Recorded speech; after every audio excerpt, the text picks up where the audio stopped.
Podem tomar assento, queridos, por favor. Aí eu falei pela manhã que à noite iria pregar um missionário, e eu considero dessa forma um missionário. E falei que essa igreja o tinha enviado, não pelo modo financeiro, que não há nenhum custo para a igreja, mas de um modo espiritual. Nós que somos pais, nós queremos o melhor para os nossos filhos. E geralmente o melhor é o nosso próprio espelho, ou aquilo que a gente acha que é correto, né? Então a gente fica imaginando, fica planejando e fica fazendo as coisas.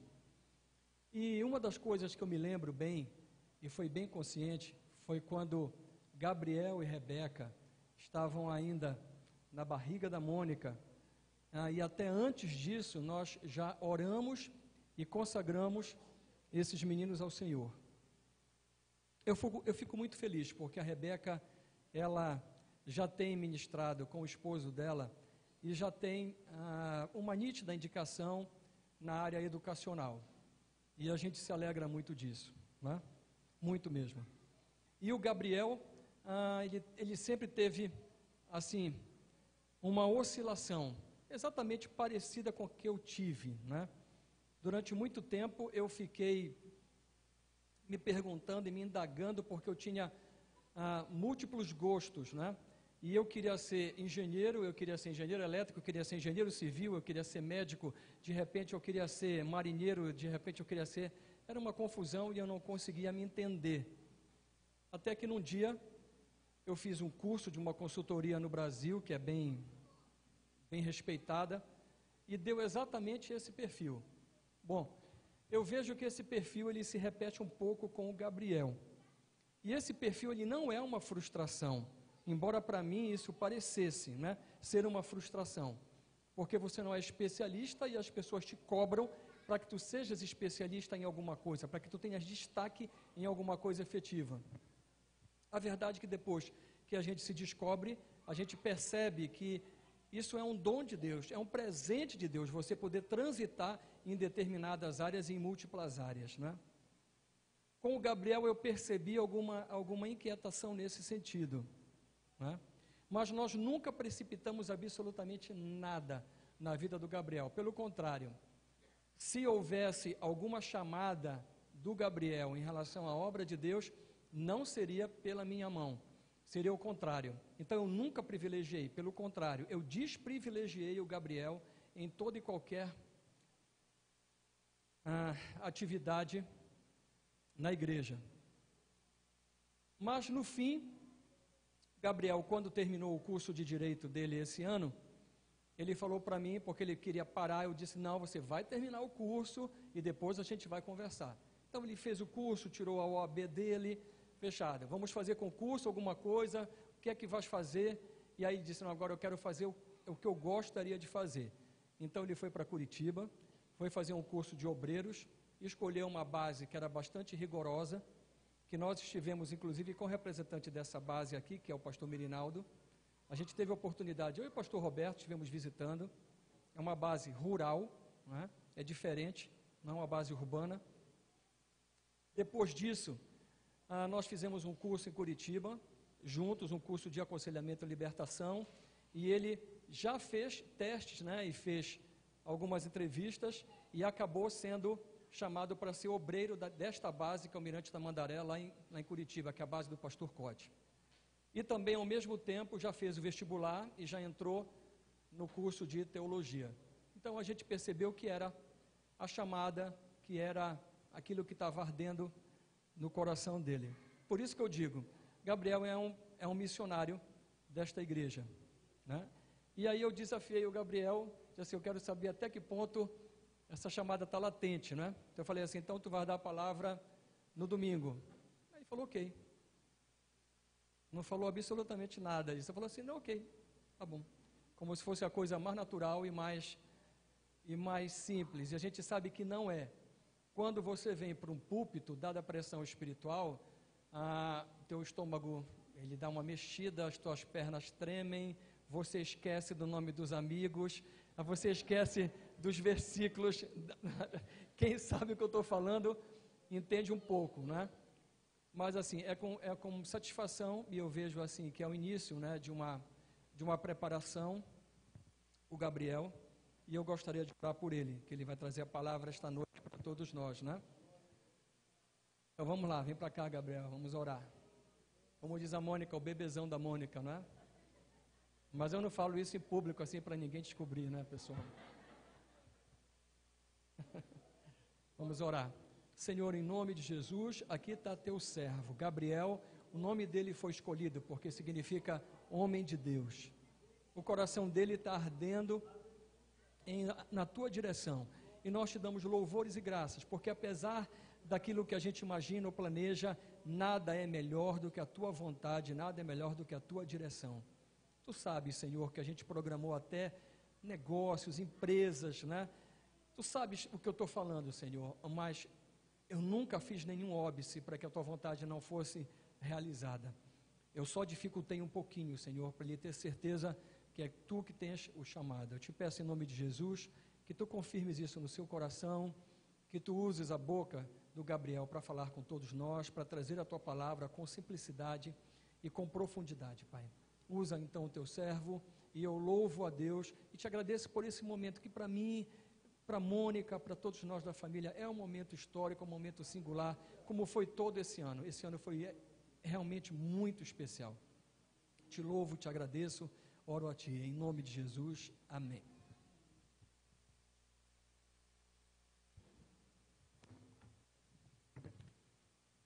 Boa noite. Me sinto muito privilegiado de estar aqui na igreja, podendo trazer a palavra de Deus, porque sempre é um prazer, sempre é um privilégio que a gente não merece poder levar a palavra de Deus e trazer a ela. E eu fico muito feliz também de poder estar aqui nessa igreja, que eu ainda me sinto parte, que eu ainda me sinto presente, apesar de estar distante esse ano, né? Então eu convido a igreja a abrir a Bíblia em Efésios, capítulo 6. Efésios 6, nós vamos ler a partir do versículo 10.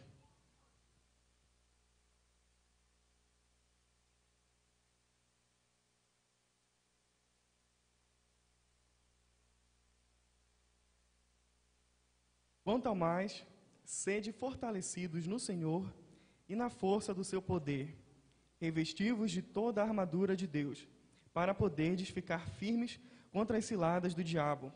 Porque a nossa luta não é contra o sangue e a carne, e sim contra os principados e potestades, contra os dominadores deste mundo tenebroso, contra as forças espirituais do mal nas regiões celestes. Portanto, tomai toda a armadura de Deus, para que possais resistir no dia mau, e, depois de teres vencido tudo, permanecer inabaláveis. Pode sentar, quem se levantou.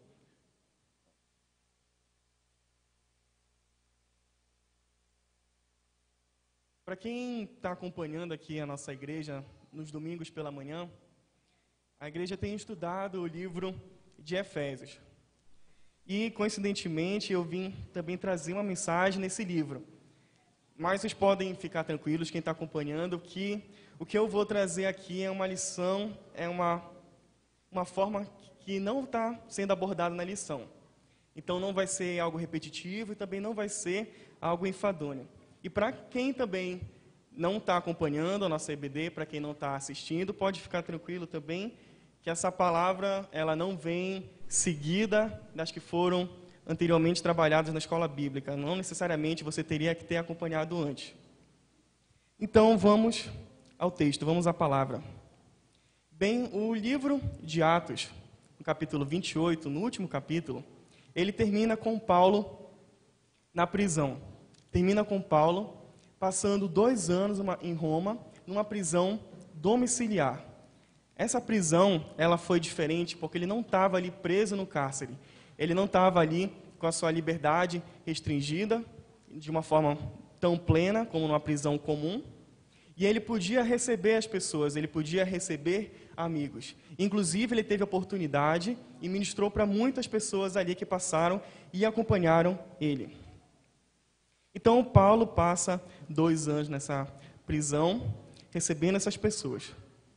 Mas Paulo, como judeu, mas também romano, e Paulo também nessa prisão, acompanhando alguns soldados que estavam ali com ele, ele tinha muito fixa essa imagem do soldado romano. Ele tinha muito fixa também essa ideia, essa mensagem do Império Romano como um todo, que ali dominava. Então, a figura de um soldado todo vestido na armadura, um soldado todo equipado, todo armado, era uma visão muito comum para Paulo. E era uma visão muito comum para as pessoas também. Então, ele vai pegar essa figura do soldado, essa figura da armadura do soldado, e ele vai trabalhar em cima dela para ensinar algo muito valioso à igreja e ensinar algo muito valioso para nós hoje. Então, essa noite eu trago para vocês a palavra, a mensagem, a batalha das nossas vidas. Que batalha é essa que Paulo está falando? Que armadura de Deus é essa que ele está pregando aqui em Efésios? Que nós temos que estar revestidos, que nós temos que estar com toda essa armadura equipada para lutar. O que é isso? Que guerra é essa que a gente tem que batalhar? Então, algumas dessas perguntas eu vou tentar responder aqui e analisar o texto. A primeira coisa que a gente vai pensar aqui é essa armadura que Paulo ele está apresentando. A palavra grega que ele está usando aqui é panóplia, que é uma armadura um pouco fora do comum. É uma armadura um pouco diferente do que a gente pensa quando tem em mente uma armadura romana. E essa palavra panóplia, ela só aparece também 2 vezes na Bíblia. Aqui em Efésios 6 e em Lucas, quando Jesus ele expulsa o demônio de uma pessoa, e imediatamente quando esse demônio sai, a pessoa consegue voltar a falar. E aí os fariseus vão acusar Jesus falando que ele estava expulsando em nome de Beelzebu, que ele era filho de Beelzebu. E Jesus vai dar aquela famosa palavra dele, de que uma casa dividida não se sustenta. Que lógica teria ele expulsar em nome de Beelzebu um espírito maligno? E aí, o que ele vai falar? Que Deus ele vai vir nos últimos tempos e tirar a armadura, tirar a proteção de Satanás e colocar nos seus filhos. E essa armadura também é a panóplia. É a mesma armadura aqui do texto de Efésios. A armadura comum era feita de um metal. Ela protegia o soldado, o peito dele, tinham as armas, as lanças, os escudos dos soldados. Mas então o que tem de diferente nessa armadura chamada panóplia? Bem, essa armadura, quem vestia ela eram os oficiais romanos, eram os oficiais de César. Então, quando ele vestia essa armadura, ele levava o emblema, o símbolo, o brasão do próprio império, o brasão do próprio César. Então, quando um soldado, quando um oficial, ele chegava com aquela armadura, ali levando o símbolo no peito, levando o símbolo ali no escudo, engravado em várias partes da armadura, ele estava levando o império, ele estava sendo um representante do próprio César, um enviado do próprio César. Então, em termos, é como se o próprio imperador estivesse ali, como se todo o peso, todo o poderio de Roma acompanhassem aquele oficial ali. E é essa armadura que Paulo está falando. Então, qual é a ideia? O que ele está querendo dizer com isso? Que a armadura que nós temos que nos vestir, a forma que nós devemos estar revestidos, não é uma proteção qualquer, não é uma vestimenta qualquer, mas é a vestimenta que a gente carrega o selo do nosso rei, que a gente carrega o brasão do nosso Senhor, Jesus Cristo. Então, quando a gente está vestido ela, a gente vai, assim como um oficial, assim como esse soldado, nós estamos representando o nosso Deus, nós estamos representando o nosso rei, nós estamos representando o nosso Senhor. Nós não somos simplesmente pessoas que estão ali, mas nós somos embaixadores desse reino, nós somos representantes desse reino. Então, nós temos que estar revestidos dessa armadura. Então, bem, a gente já está entendimento mais ou menos do que é essa armadura, mas como é que se veste isso? Como é que a gente porta esse selo? Como é que a gente carrega esse brasão do império? O que isso significa? O que Paulo quer dizer de forma mais específica? E aí a gente vai continuar lendo o texto de Efésios. Vamos agora a partir do versículo 14.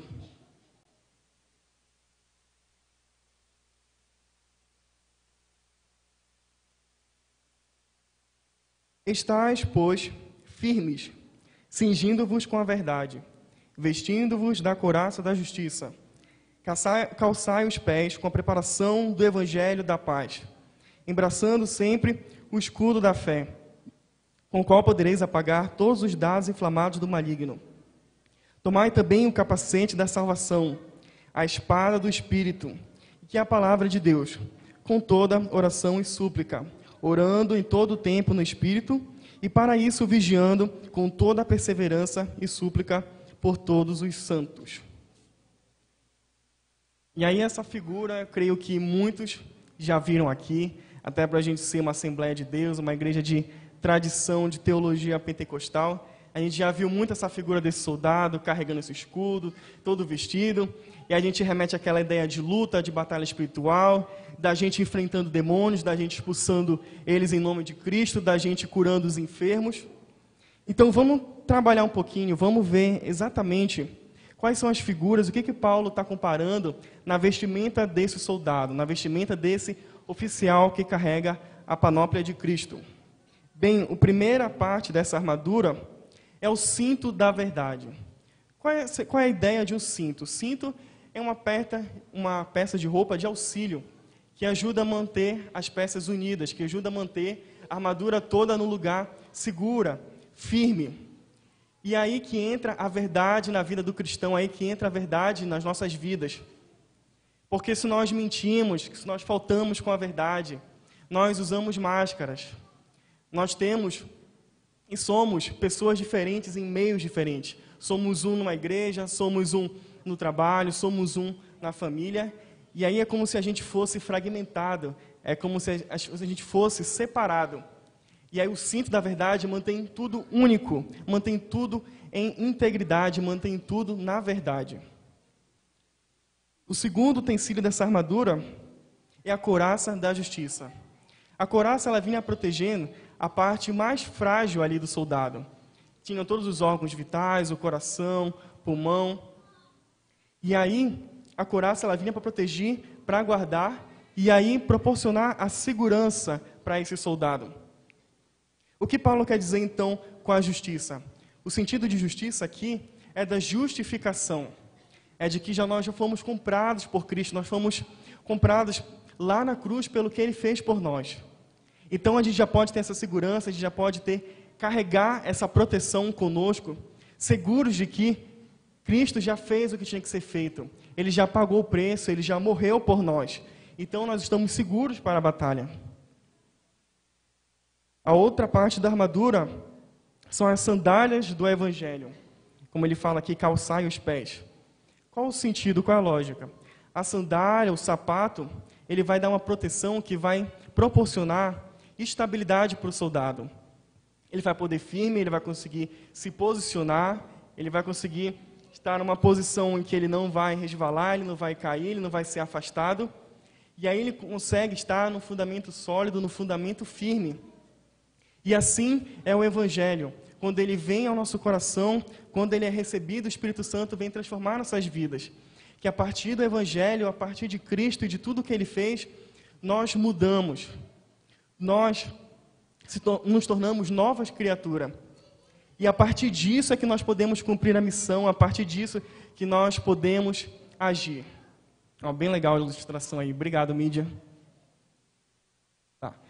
Então nós temos também o escudo da fé. Eu vou seguindo a ordem do versículo. O escudo da fé. Bem, o escudo romano, ele não tem nada a ver com esse escudo aqui. Tá? O escudo romano, ele era retangular, como a gente já deve ter visto em vários filmes. E ele era bem grande, o escudo, ele era bem alto. Então, ele era tão alto que era capaz de um soldado ele se colocar atrás do escudo e esse escudo conseguir cobrir ele de forma inteira, dos pés passando do capacete. E aí Paulo vai tratar que esse escudo é a fé. Porque é com a fé que a gente consegue resistir no dia mal, é com fé que a gente consegue resistir ao diabo. Que quando tudo mais estiver dando errado na nossa vida, a gente for desempregado, a gente estiver com problema em casa, a gente estiver com problema nos estudos, estressado no trânsito e tiver parente no hospital, as coisas mais adversas que podem tirar nossa paz, podem tirar a nossa quietude, o que vai fazer com que a gente permaneça na fé, com que a gente permaneça seguindo a Cristo, permaneça seguindo no caminho, é a fé. E é engraçada a figura do escudo romano, que é esse escudo grande, de forma retangular, ele inclusive podia ser usado em que um escudo se encaixava no outro. Um soldado ao lado do outro encaixava aquele escudo, e assim eles conseguiam formar uma parede. Assim conseguiam formar uma grande proteção. E isso também nos remete à ideia, é esse escudo aí. E aí isso vai nos remeter à ideia de como essa proteção e de como a nossa fé, ela toma outra dimensão, ela toma outra proporção em como nós estamos em unidade. E quando a igreja de Cristo se levanta, é totalmente diferente de quando você se levanta. Quando a gente está no quarto e vai buscar a Deus em oração por uma causa, por uma situação difícil, é completamente diferente quando a igreja se levanta para orar. Quando a igreja se levanta para se posicionar e levanta esse muro de escudos. Bem, o próximo é o capacete da salvação. Bem, o capacete, ele vai proteger a cabeça, que é uma parte extremamente frágil. Imagine qualquer golpe na cabeça, na área que for, é um golpe muito severo, é um golpe que vai causar muitos danos e vai ser muito difícil para o soldado. Mas, ainda assim, essa mente, esse capacete, vai guardar a mente. Ele vai guardar a cabeça, que é uma parte fundamental, que vai controlar toda a ação do soldado, que vai controlar todo o agir do soldado. E a salvação, Deus, ele vai guardar, ele vai nos proteger essa parte fundamental com a salvação. Porque o preço, ele já foi pago. Ele já nos escolheu, ele já nos alcançou. E aí a gente, protegido já pela salvação de Cristo, a gente já pode ir para a batalha, a gente pode se lançar, a gente pode ir com ousadia enfrentar o reino das trevas. E por fim, nós temos a espada do Espírito, que é a palavra de Deus. A espada é interessante porque ela é uma arma de curto alcance que perfura e corta. E a palavra de Deus, como no texto ali de Hebreus, ela vai ser trabalhada, que ela é mais afiada que uma espada de 2 gumes, que vai atingir lá as medulas, que vai atingir lá o espírito do homem. Porque a palavra de Deus ela é capaz de atingir o nosso coração. Ela é capaz de transformar a nossa mente e renová-la. E assim, a arma que a gente tem, o poder que a gente tem, é da palavra de Deus. Não vem de nós mesmos, não vem da sabedoria humana, não vem do que eu posso estudar, do que eu posso aprender. Tudo vem da palavra de Deus. E aí a terceira parte que a gente vai analisar nesse texto, a gente já está entendendo que temos toda essa armadura, essa panóplia, levando o coração, o brasão do imperador, o brasão do nosso rei Jesus, e todas essas figuras da armadura, todos esses aspectos. Mas aí, o que Paulo ele quer dizer com essa armadura? Qual é a ideia, qual é a ilustração que ele quer retirar usando essa armadura? Será que Paulo quer dizer que a gente vai estar literalmente vestindo uma armadura que é espiritual, que ela é invisível, que a gente vai carregar e com ela a gente vai conseguir expulsar demônios, com ela a gente vai conseguir bater no inimigo? A armadura que Paulo prega, a armadura de Deus, ela se trata do próprio Jesus. Ela se trata do próprio Deus. É nós estarmos revestidos em Cristo. Olha só os aspectos, as características de cada parte dessa armadura. Olha, Ele é o caminho, a verdade e a vida. Ele é o autor e consumador da fé. É Ele que nos tornou justos e Ele é a justiça. Ele que proporcionou a salvação através da cruz. Ele é a palavra de Deus, Ele é o verbo que se fez carne. E Ele é o Evangelho, Ele que trouxe a nova aliança. Sem Ele não tem Novo Testamento, sem Ele não tem graça, não tem um entendimento algum de que nós podemos ser salvos, nós podemos ser alcançados por Deus. Então, toda essa figura aqui da armadura, Paulo está aludindo, dizendo que nós temos que estar revestidos de Cristo. Nós temos que viver em Cristo. resplandecendo a glória dele, resplandecendo toda a característica de Deus em nós, para que nós mesmos venhamos a diminuir e ele venha a crescer em nós. E, pois bem, qual é esse inimigo, então?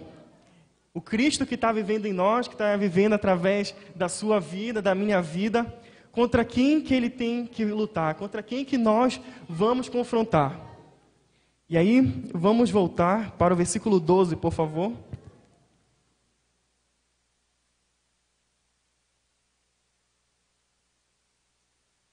Efésios 6:12.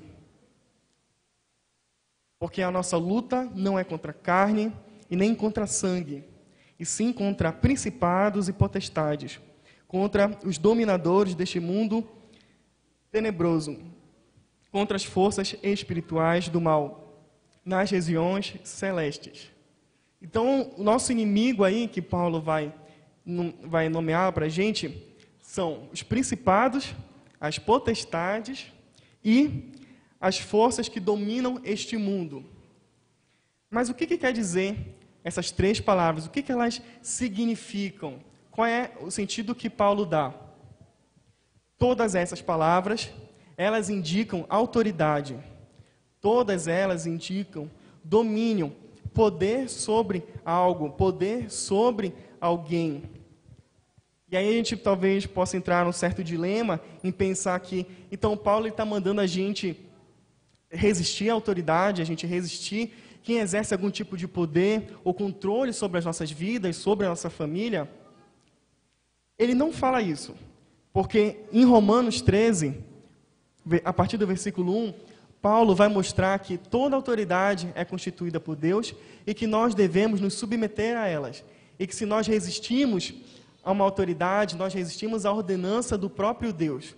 Então, que autoridade é essa que nós temos que resistir? Que poder é esse que pode atuar na minha vida, que eu devo lutar contra e usar a minha armadura? É o final do versículo 12, a resposta. Contra as forças espirituais do mal. E aí, mais uma vez, você pode pensar, tá bom, é revestir a armadura, ela não é um poder invisível que o Espírito Santo me dá, mas está aí, é para lutar contra demônio, é para lutar contra o diabo e contra todo o mal. Eu diria que essa armadura não foi criada para esse propósito. Que o fim último e mais importante dela não é esse. O que seria essa autoridade maligna? Seria tudo aquilo que exerce poder sobre as nossas vidas e nos tenta afastar do Espírito Santo de Deus. Nos tenta afastar do propósito de Deus para as nossas vidas. E nos tenta levar para o pecado. Nos tenta levar para o próprio reino das trevas. E quem é que faz isso na nossa vida? Quem é que atua assim na nossa vida? Sim, o inimigo é um deles. O sistema mundano, corrupto, sim, também é um deles. Mas o maior desses inimigos, o propósito maior pela que a armadura foi criada e abordada por Paulo, é para que ela confronte o eu. Para que ela confronte eu mesmo. Para que ela confronte você. Para que ela vença sobre mim mesmo.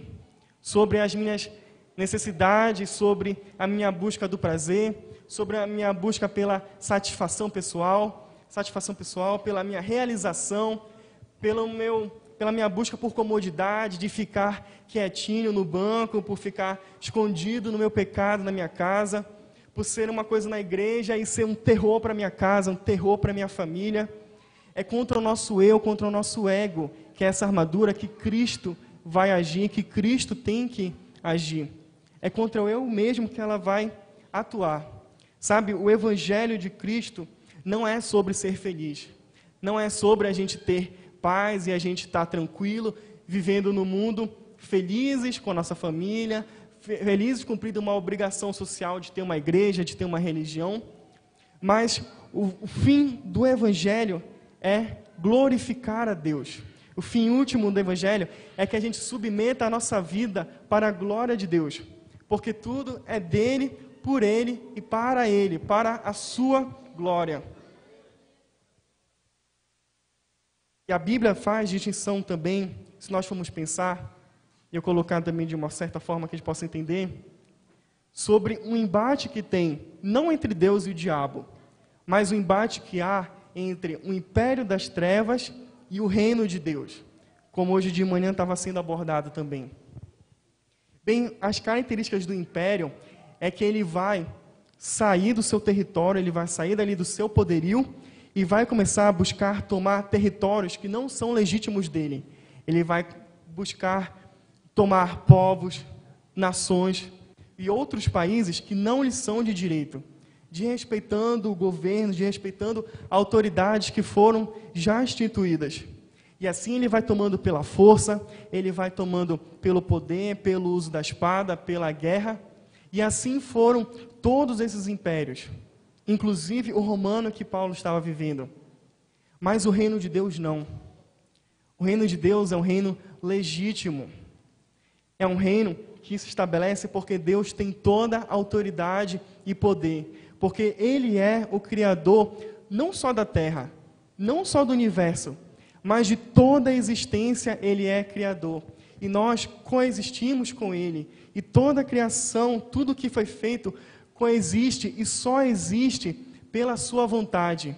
E pela Sua palavra, todas as coisas foram criadas. Então, o reino de Deus ele é legítimo. O reino de Deus, ele sim tem que ser levado, ele sim tem que ser alcançado. Mas ele não vai ser alcançado pela força. Ele não vai ser alcançado pela espada.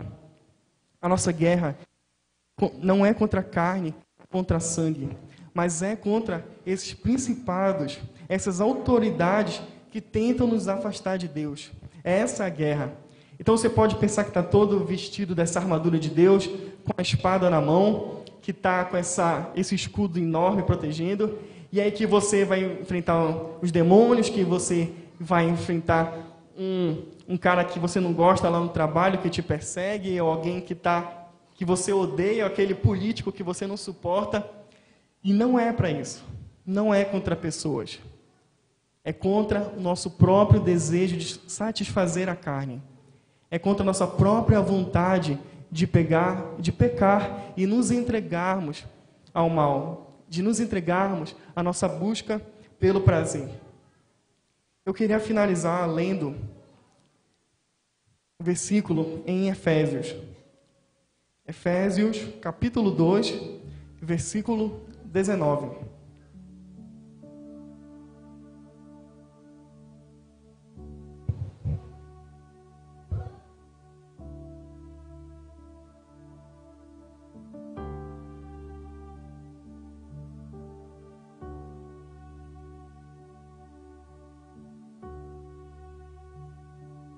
Porque eu, mediante a própria lei, morri para a lei, a fim de viver para Deus. Estou crucificado com Cristo. Irmão, é Gálatas 2,19. Eu vou ler de novo. Porque eu, mediante a própria lei, morri para a lei, a fim de viver para Deus. Estou crucificado com Cristo. Logo, já não sou eu quem vive, mas Cristo vive em mim. E esse viver que agora tenho na carne, vivo pela fé no Filho de Deus, que me amou e a si mesmo se entregou. Que a armadura de Deus que nós vamos vestir, que é Cristo vivendo em nós, Ele possa nos confrontar. Que o Espírito Santo dele possa agir no nosso coração, mudar a nossa mente e nos trazer a verdade e a revelação de que nós temos que batalhar contra nós mesmos. Que o nosso maior inimigo é o próprio eu, é a própria busca pela felicidade, a própria busca pela satisfação. E nós não nascemos para viver no prazer. A gente não nasceu para satisfazer a carne, mas nós nascemos para ter plena comunhão com Deus. Esse é o nosso propósito. E quer saber de uma verdade? Que Deus é tão misericordioso, Ele é tão gracioso, que quando a gente vive para Ele, quando a gente vive nessa comunhão para Ele, entregando a nossa vida para Ele, restaurando o que ali Deus fazia no Éden, nós temos muito mais alegria, nós temos muito mais prazer e gozo do que no pecado. Nós temos uma satisfação e uma felicidade que a gente não pode encontrar lugar nenhum que não seja na sua presença, que não seja em Deus. Eu queria então convidar você a orar comigo. Se você, a palavra de Deus tem falado ao seu coração, ela falou à mente, e você, assim como eu, percebeu que não está vestindo essa armadura, que está falhando com Deus, que muitas vezes você sacrifica aquilo que a palavra ordena, sacrifica aquilo que Deus fala, para seguir os próprios desejos, para seguir o que é mais confortável para a minha vida, o que vai me dar mais prazer. Então eu convido a igreja a ficar de pé e fazer comigo essa oração.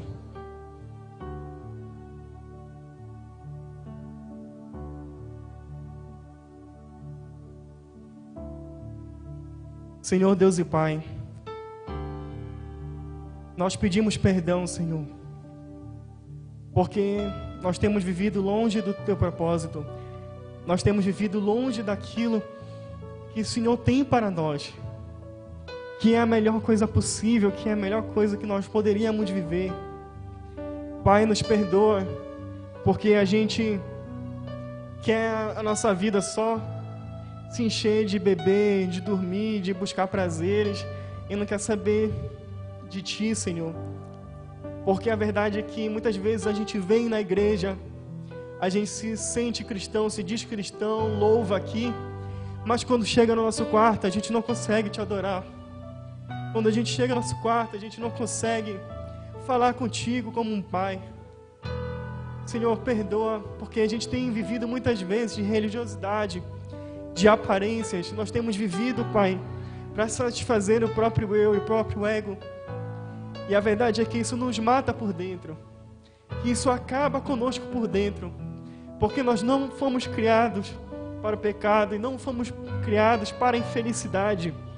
É por isso que a gente busca tanto satisfazer o nosso prazer, buscando essa felicidade mentirosa. Mas, Pai, eu peço que o Teu Espírito Santo possa mover o nosso coração e possa renovar nossa mente, que a gente compreenda e se revista de Ti, Pai, se revista de Cristo, para que a gente verdadeiramente possa dizer: não sou eu mais quem vivo, mas é Cristo que vive em mim, através de mim. Não sou eu que vivo satisfazendo meus próprios desejos, mas é Tu que vives em mim.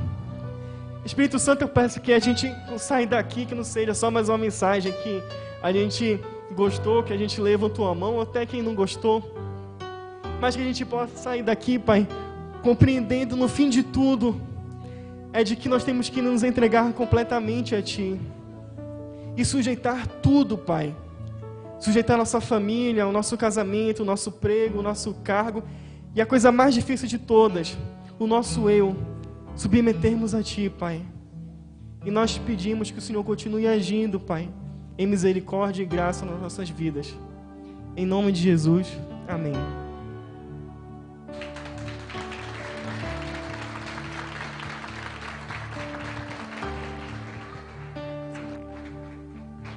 Amém, queridos. Vamos encerrar. Eu gostaria de ler novamente o versículo que nós abrimos este culto, lembrando a cada um daquilo que foi falado, ministrado sobre o reino de Deus. Nós fazemos parte do reino do Senhor. Nós fomos chamados para uma metanoia, para uma mudança de mentalidade. E foi falado isso pela manhã. Senão a gente não vai experimentar qual seja a boa, perfeita e agradável vontade de Deus. Não é aquilo que eu penso, não é aquilo que eu acho, não é aquilo que as pessoas dizem. Como a Rebeca falou de manhã, a fé, ela não está sujeita à ciência. A ciência é que sempre esteve e sempre estará sujeita à fé. Não há incompatibilidade em relação a isso. Só se o meu e o teu conhecimento forem muito curtos para a gente encontrar incompatibilidade. A palavra do Senhor, ela fala: porém, lembrando a cada um de nós o que somos, nós somos uma geração eleita, sacerdotes reais, somos uma nação santa. Olhe só o que você é: povo de propriedade exclusiva de Deus, cujo propósito, você tem um propósito, você é embaixador, você é um soldado, cujo propósito é proclamar as grandezas daquele que nos tirou das trevas para a sua maravilhosa luz. Deus é maravilhoso, não é, queridos? Vamos orar então? Pai, em nome de Jesus, nós ouvimos desde o início deste culto, nos louvores, que Tu és o Deus que sara, Tu és o Deus que cura, Tu és um Deus incrível, Tu és o Deus das promessas, Senhor. Nós ouvimos, Senhor, depois pelos breves testemunhos e o desafio do Ronildo, quando ele chamou a nossa atenção: se Deus te prometeu, ainda não terminou, ainda tem amanhã. Nós ouvimos também que o tempo de Deus, ele não é o meu, não é o seu, ele tem um tempo particular. Nós ouvimos hoje que nós somos soldados do Senhor, que nós carregamos não o emblema, o escudo de César, mas nós carregamos o penhor do Espírito Santo, que nós somos teus, que nós fomos comprados, Senhor, mas que por muitas vezes nós não agimos dessa forma. Nós não aceitamos, nós somos pessoas diferentes fora da igreja, nos nossos quartos, nas nossas intimidades, na nossa vida. Nos ensina, Senhor, cada peça da armadura. Nos ensina, Senhor, a colocar a nossa vida de fato nas Tuas mãos, a viver em obediência. Nós ouvimos isso também, que obediência, ela gera bênção, ela gera santidade, ela gera felicidade, mas é impossível obedecer aquilo que você não conhece, e é preciso conhecer a palavra do Senhor, antes de qualquer coisa, a palavra do Senhor, pois ela é imutável, Ele é o Criador de todas as coisas, é o sustentador de todas as coisas, e Ele se coloca à prova, para mim e para você, basta que você tenha coragem de fazer isso, Ele se coloca à prova, para que você o desafie, para que você clame por Ele, para que você entregue de fato todas as suas frustrações, tudo aquilo que na tua vida está errado, tudo aquilo que na tua vida não dá certo, todas as tuas expectativas, entrega nas mãos do Senhor. A palavra dele diz: te agrada do Senhor, e Ele satisfará os desejos do teu coração. Você é propriedade de Deus. Haja como tal. Nós oramos, Senhor, primeiro por mim, pela minha família, pelo Gabriel, pela Rebeca, pela Mônica, o Felipe, Isaac, por todos nós, pelo meu irmão, pela minha cunhada, pela minha irmã, por todos, por cada membro desta igreja, por cada família desta igreja, Senhor, para que Tu venhas a ser de fato o Senhor das nossas vidas, que Tu venhas ser o guardador, o sustentador de tudo que somos, de tudo que fazemos, de tudo que planejamos fazer, Senhor. Deus nos guarda, nós Te pedimos, Senhor. Oramos a Ti, em nome de Jesus. Amém. Queridos, antes da bênção apostólica, quero lembrar para vocês, nós não tivemos muito planejamento, mas nós vamos fazer aquilo que é mais ou menos o habitual na Assembleia. Então, amanhã teremos o culto que começa às 22 horas e encerra pontualmente às 24 horas. Nós não tivemos confirmação se vamos ter Réveillon ou não. Se você está nos grupos, o salão está liberado. Se algum núcleo, alguma área, ou se alguns irmãos quiserem fazer e usar o salão para fazer a sua festa de Réveillon, ou um grupo por favor, entrem em contato com o pastor Gilberto, que é o administrador do grupo, para que ele possa providenciar todas as coisas, as liberações devidas, para que a gente possa usar com tranquilidade e segurança o salão. Amém? Mas a igreja, amanhã às 10 horas começamos o culto, e às 24 horas em ponto, na entrada do ano, estaremos todos de joelhos, se Deus permitir, orando e entregando esse ano ao Senhor. Amém? Amém, queridos? Amém? Que o amor de Deus, o nosso Pai, a graça, presente maravilhoso do nosso Senhor e Salvador Jesus Cristo, a unção, a consolação e a doce presença do Senhor esteja com você a cada momento. Ó Deus, e todos aqueles que recebem e se apropriam disso, digam amém. Amém. Deus abençoe, queridos. Até amanhã para os que vierem para o culto da virada do ano.